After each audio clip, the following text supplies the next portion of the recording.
अस्सलाम वालेकुम। मैं हूं डॉक्टर अबू बकर और काफ़ी टाइम के बाद आज 15 जुलाई 2023 को मैं ये व्लॉग कर रहा हूं।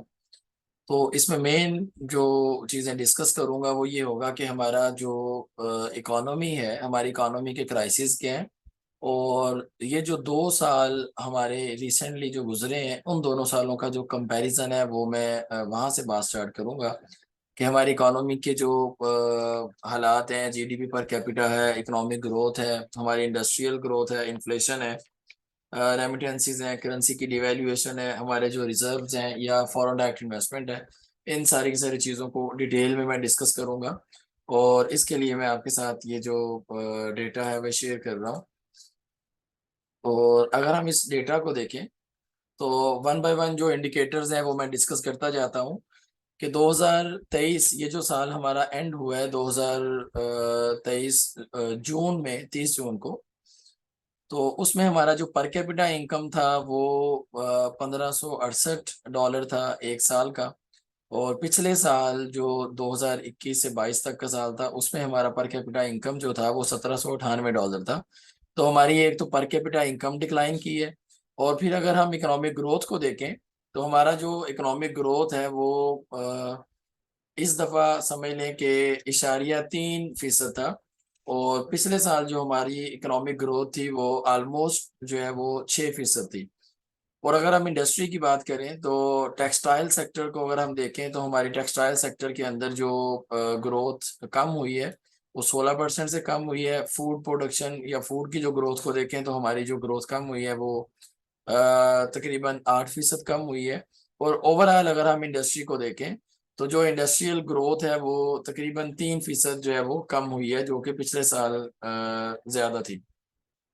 इसी तरह अगर हम इन्फ्लेशन को देखें तो टोटल जो हमारा इन्फ्लेशन है इस दफा ओवरऑल वो 29% से बढ़ गया है या 29% रहा है। और पिछले साल हमारी जो इन्फ्लेशन थी या महंगाई की शरह थी वो 11% थी। और अगर हम अर्बन जो फूड इन्फ्लेशन है उसकी बात करें तो वो 37% है इस साल, पिछले साल 12% थी। और ये ऑलमोस्ट डबल से ज्यादा है, तकरीबन 3 गुना है। और अगर हम फूड के अलावा जो बाकी हमारी आइटम्स हैं और उसमें जो अर्बन इन्फ्लेशन है वो 20% है और पिछले साल जो थी ये 10% थी, ये भी तकरीबन डबल हो गई है। और हम आ जाते हैं हमारी जो एक्सपोर्ट्स हैं, बरामदात हैं, तो हमारी एक्सपोर्ट्स 11% कम हुई हैं और हमारी इंपोर्ट्स 28% कम हुई हैं, जो कि एक पॉजिटिव इंडिकेटर है। और इंपोर्ट्स के अंदर ये जो इस गवर्नमेंट ने कम किया है इंपोर्ट्स को, ये एक बहुत समझ लें कि पॉजिटिव चेंज था जिसकी वजह से हमारा जो तिजारती खसारा है वो कम होगा, या जो हमारा ट्रेड डेफिसिट है वो रिड्यूस हुआ है। तो हम एक्सपोर्ट्स को अगर देखें तो हमारी इस साल जो एक्सपोर्ट्स हैं वो 23 बिलियन डॉलर की थी और पिछले साल हमारी जो एक्सपोर्ट्स थी वो 26 बिलियन डॉलर की थी। इसी तरह से जो दरामदात हैं, इंपोर्ट्स हैं, गवर्नमेंट ने काफ़ी ज़्यादा, ये जो गवर्नमेंट है इन्होंने दरामदात के ऊपर काफ़ी ज़्यादा रिस्ट्रिक्शंस लगाई हैं जिसकी वजह से हमारी जो इंपोर्ट्स हैं वो रिड्यूस हुई हैं 28%। तो इस साल हमारी जो इंपोर्ट्स हैं वो 46 बिलियन डॉलर की हैं और पिछले साल जो थी वो 65 बिलियन डॉलर की थी। हाँ, इसमें ये एक चीज़ तो अच्छी है कि अगर हम अपनी इंपोर्ट्स को रिड्यूस कर लें, लेकिन बहुत सारे सेक्टर्स के अंदर गवर्नमेंट ने जो रॉ मटेरियल है या वो वाली आइटम जो हम एक्सपोर्ट करते हैं और उनकी जो इनपुट्स बाहर से आते हैं उसको भी गवर्नमेंट ने जो है वो बैन कर दिया, जिसकी वजह से हमारा जो इंपोर्ट बिल है वो रिड्यूस हुआ है। बहरहाल इंपोर्ट्स का कम होना किसी भी तरह से हमारी इकोनॉमी के लिए बेहतर है, क्योंकि हमारा जो तिजारती खसारा है, हमारा जो ट्रेड डेफिसिट है वो बहुत ज़्यादा होता है। और इस तरह से अगर हम अपना डेफिसिट देखें तो वो रिड्यूस होता नज़र आ रहा है। अब हम आ जाते हैं कि जो हमारी फॉरेन डायरेक्ट इन्वेस्टमेंट है वो 23% जो है वो कम हुई है। और अगर हम इसको 2 महीनों में कंपेयर करें कि जून 2023 के अंदर 222 मिलियन डॉलर थी और जून 2022 के अंदर हमारी जो फॉरेन डायरेक्ट इन्वेस्टमेंट जो बाहर से बैरूनी सरमायाकारी आ रही थी वो 271 मिलियन डॉलर थी। तो ये इसमें काफ़ी ज़्यादा डिक्लाइन है। और इसी तरह से जो अगर हम इसको अप्रैल तक कंपेयर करें तो अप्रैल 2023 के अंदर हमारी जो फॉरेन डायरेक्ट इन्वेस्टमेंट है वो 121 मिलियन डॉलर है, और अप्रैल 2022 के अंदर ये 170 मिलियन डॉलर थी। तो काफी ज्यादा हमारा जो डिक्लाइन है वो हुआ है, और टोटल जो मिला के ये 23% तकरीबन हमारी जो एफडीआई है वो रिड्यूस हुई है। क्योंकि किसी भी कंट्री के अंदर अगर एफडीआई या फॉरेन डायरेक्ट इन्वेस्टमेंट या इवन के डोमेस्टिक इन्वेस्टमेंट भी रिड्यूस होती है, तो उसका मतलब है कि हमारी जो प्रोडक्शन है वो कम होगी। और पर्टिकुलरली अगर हम बाहर की इन्वेस्टमेंट की बात करें, तो फॉरेन करेंसी चूंकि हमारी इकोनॉमी में आती है, तो उससे हमारे जो रिजर्व्स हैं वो इम्प्रूव होते हैं, हमारी जो करेंसी है वो अप्रिशिएट होती है, करेंसी की वैल्यू जो है वो इम्प्रूव करती है। और इसी अगर हम करेंसी की बात करें और फॉरेन जो रेमिटेंस रिजर्व्स की बात करें और रेमिटेंसेस की बात करें, तो रेमिटेंसेस हमारे 13% कम हुए हैं। तो अगर हम इस नंबर को देखें तो हमारा इस साल जो रेमिटेंस था वो 22 बिलियन डॉलर था, और पिछले साल हमारा जो रेमिटेंस था वो 26 बिलियन डॉलर था। और ये जो 4 बिलियन डॉलर का डिफरेंस है, ये आईएमएफ से जो हम लोन की डिमांड कर रहे होते हैं, वो लेस देन 6 बिलियन डॉलर जो है वो हमें मिलता है। तो हमारी इकोनॉमी के अंदर हमें ये लगता है कि इतने ज्यादा हमारे हालात जो हैं वो बेहतर हो जाएंगे। तो यहाँ से हमने अपनी रेमिटेंसेस को जो है वो कम कर लिया 4 बिलियन डॉलर से। तो अगर हम हमारी जो गवर्नमेंट है अगर रेमिटेंसेस से रिलेटेड अच्छी पॉलिसीज बनाती है, तो बाहर से जो पैसा है हमारी इकोनॉमी में जो है वो ज्यादा आ सकता है, जिसकी वजह से हमें बहुत सारे सोर्सेज से जो हमारे एक्सटर्नल सोर्सेज हैं वहां से हमें जो है वो लोन लेने की जरूरत शायद ना पड़े।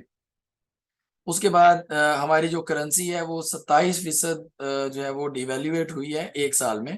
पिछले साल अगर हम एक्सचेंज रेट अपना देखें तो $1 जो है वो 204 रुपये का था, और जून 2022 में।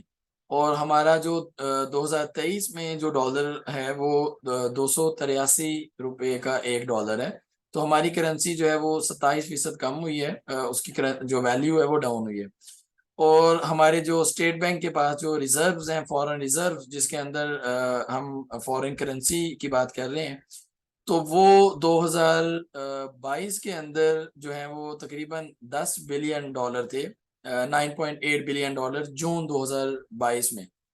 और जून 2023 में, बल्कि इवन के ये जो 7 जुलाई 2023 तक की अगर मैं बात करूं, तो 7 जुलाई का जो डेटा है स्टेट बैंक का, उसमें हमारे जो रिजर्व्स हैं वो 4.5 बिलियन डॉलर के हैं। तो हमारे रिजर्व्स इस स्पीड से कम हो रहे हैं, इसी वजह से हमें बहुत सारे कंट्रीज से जो है वो लोन लेना पड़ता है। और अभी 3-4 कंट्री से जो हमें जो है वो अमाउंट आ रही है लोन की फॉर्म में, तो उससे हमारे जो रिजर्व्स हैं वो अराउंड जो है वो 7 से 9 बिलियन डॉलर तक इम्प्रूव कर रहे हैं। लेकिन अगर हम अपनी इकोनॉमी का ओवरऑल अगर इसको देखें, तो हमारी जो 70-75 साल हिस्ट्री है उसमें इतना गंदा साल कोई भी नहीं रहा जिसके अंदर इतने इकोनॉमिक क्राइसिस हैं कि एक जो ग्रो करता हुआ कंट्री जिसके अंदर हमारी इकोनॉमिक ग्रोथ ज्यादा हो रही थी, पर कैपिटा इनकम बढ़ रहा था, और इंडस्ट्री ग्रो कर रही थी, हमारा एग्रीकल्चर सेक्टर ग्रो कर रहा था, इवन कि हमारा जो एक्सपोर्ट सेक्टर है वो इतना ज्यादा ऊपर जा रहा था। और हमने पॉलिसीज जो है वो इस तरह से बनाई है कि हमारी जो ग्रो करती हुई इकोनॉमी है, हमारे जो इंडिकेटर्स हैं वो डाउन होना शुरू हुए हैं। और इन सारे के सारे इंडिकेटर्स में से जो इंडिकेटर इम्प्रूव हुआ है वो जस्ट हमारी दरामदात है, कि हमारी जो इंपोर्ट्स हैं जस्ट उसके अंदर हमने एक प्लस पॉइंट देखा है कि हमने इंपोर्ट्स को रिड्यूस किया है। तो अदरवाइज हम बाकी इंडिकेटर्स की अगर बात करें तो वो सारे यही मैसेज कन्वे कर रहे हैं कि हमारी इकोनॉमी का जो आउटलुक है, हमारी इकोनॉमी के जो हालात हैं वो ठीक नहीं है। और वो जो एक ट्रैक पे इकोनॉमी चल रही थी कोविड के बाद, हमने उस इकोनॉमी को एक बहुत खूबसूरत तरीके से डिट्रैक किया है। तो अल्लाह करे कि हम अच्छी इकोनॉमिक पॉलिसीज बनाएं जिसकी वजह से हमारी इंडस्ट्री ग्रो करे, जिसकी वजह से बाहर से इन्वेस्टमेंट आए, जिससे हमारी जो बाहर से रेमिटेंसेस ज्यादा आए, हमारा जो एक्सपोर्ट्स हैं वो बढ़ जाएं, ताकि हमारी इकोनॉमी के अंदर जैसे ही प्रोडक्शन सेक्टर बेहतर होता है तो लोगों के लिए जॉब्स क्रिएट होती हैं, उससे जो हमारी इकोनॉमी के अंदर सर्कुलेशन ऑफ मनी जो है या इकोनॉमिक एक्टिविटीज जो है वो इम्प्रूव करती हैं। तो बाकी जो इसके सॉल्यूशंस हैं या हमारी इकोनॉमी के जो डिफरेंट प्रॉब्लम्स हैं उनको मैं जो है वो नेक्स्ट व्लॉग में इंशाल्लाह डिस्कस करूंगा। तो वन बाय वन हम जो है वो एक सीक्वेंस के साथ डिफरेंट पॉइंट्स को डिस्कस करेंगे। तब तक के लिए अल्लाह हाफिज़।